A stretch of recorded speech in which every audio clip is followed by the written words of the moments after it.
call me Dawn. Dawn, okay. We'll show nice, right? All right. So, it's not going to come as any surprise to you. I mean, I'm a superintendent. I'm actually currently knee-deep in creating a budget for next year for our entire school district. And here's what I will tell you. I think the biggest threat we have is school finances. We are still out there every year fighting for adequate funding for our students. And to the extent that that happens, every program in our school districts that is not mandated is at the risk of being reduced or eliminated. So I'm going to tell you, I was a foreign language teacher for 18 years. I have so many colleagues and friends that were amazing foreign language teachers in their classrooms. Their programs were too good to be reduced or eliminated. There would have been outcry from the community to do that. So what I'm going to, it's hard work, but you need to do that. You need to make sure that your program from beginning to end is too good to be eliminated. Too many people who have graduated from it, too many people whose children have graduated for it and are your fans and know the good work that you're doing. And to the extent that you can do that, and it's hard work, it's going to involve, making the most dynamic experiences happen in your classroom, and it's also going to involve going beyond your classroom to your community. You're going to need to advocate, not a different type of advocacy than I just spoke about a little while ago. This is not about your legislators. This is about your community. It's about your colleagues.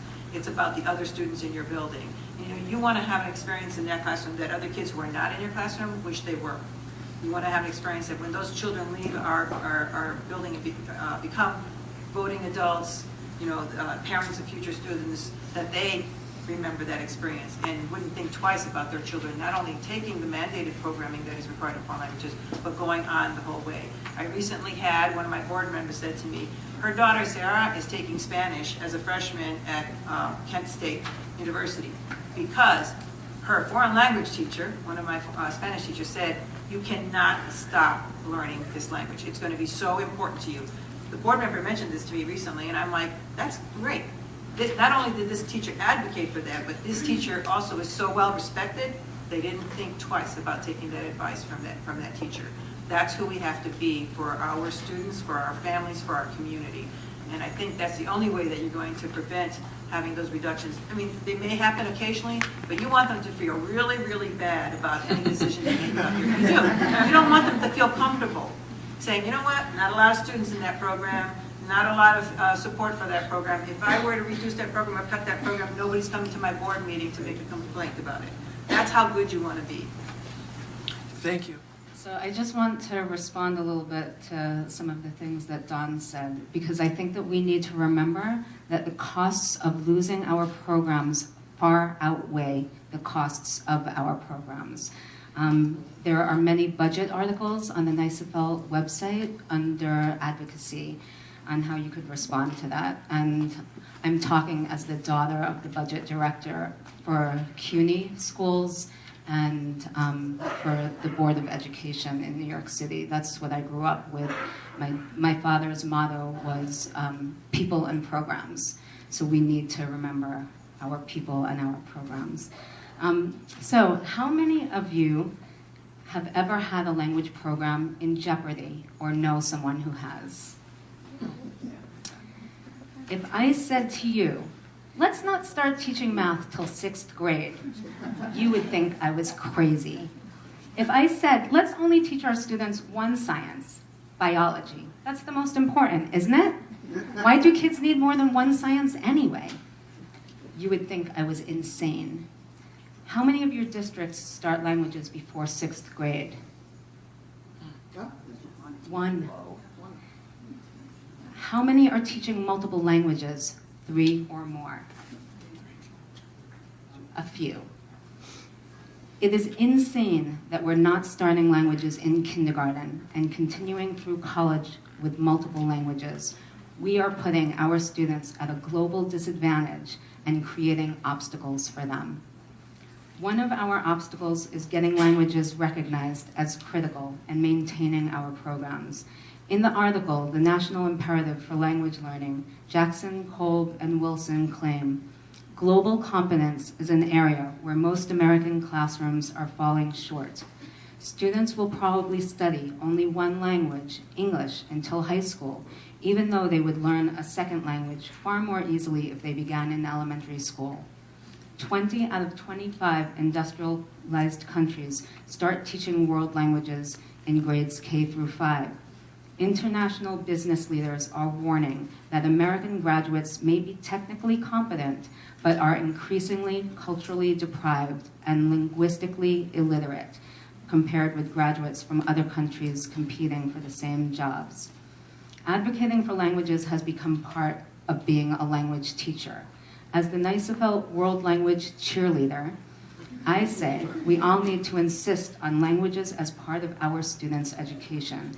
We cannot allow our programs to be marginalized, minimized, or eliminated at any level in any district.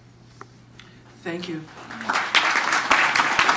The biggest challenge right now is the perceived relevance of language and in our departments, or I should say the perceived irrelevance at times.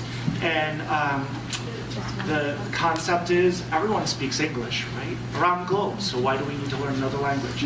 And then I would also suggest that it's also the perception that what happens in a world language, foreign language classroom is teaching grammar and vocabulary, that it's the language.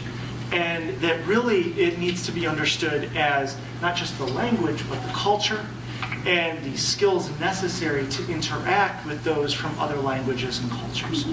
And so as you look at what direction we need to take to remedy some of this, I will agree with Dawn. There is an aspect that if at the administrative level, because I also, what was mentioned, Candy said the dark side, I did cross over.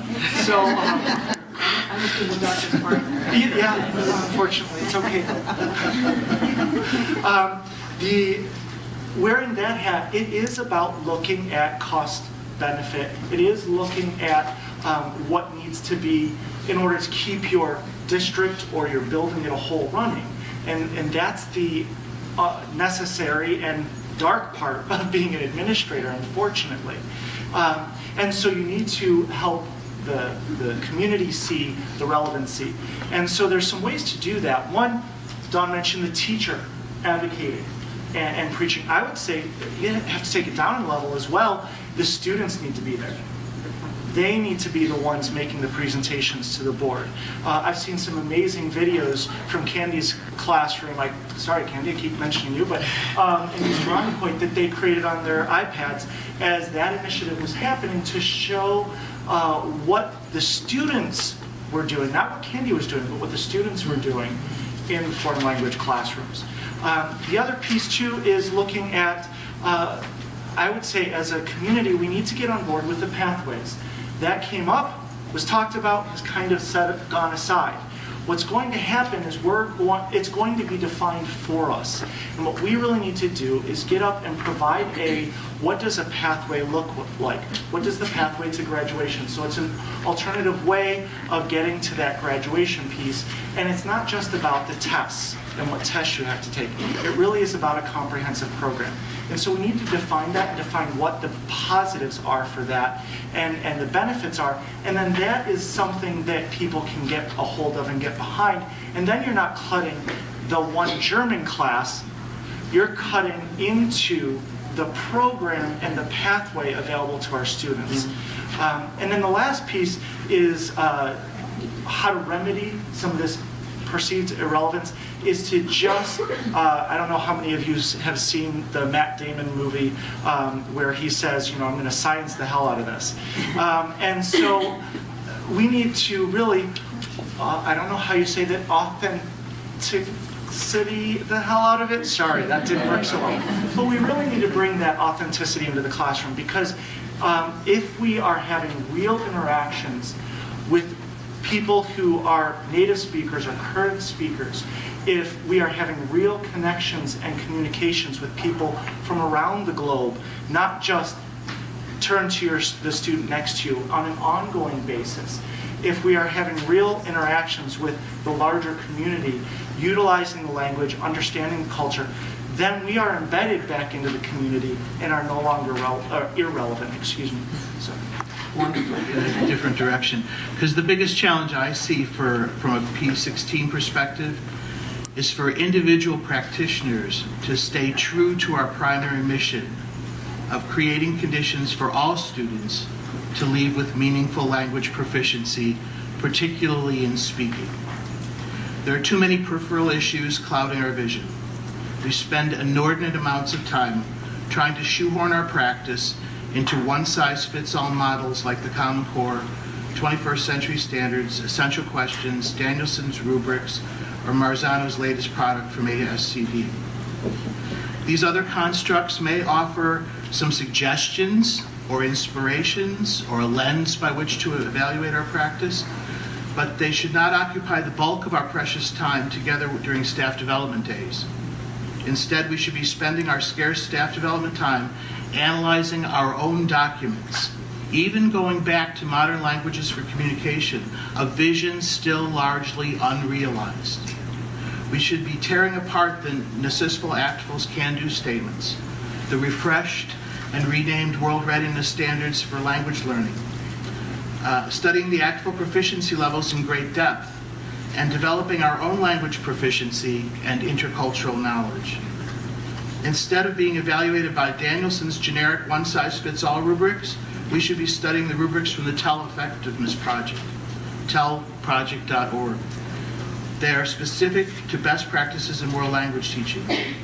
I know it's a struggle not to get lost in the weeds, but start by examining how your time is presently being spent, and look for ways to declutter, which I guess is very fashionable nowadays, declutter our vision and maximize time spent on our central mission of making our students language and interculturally proficient.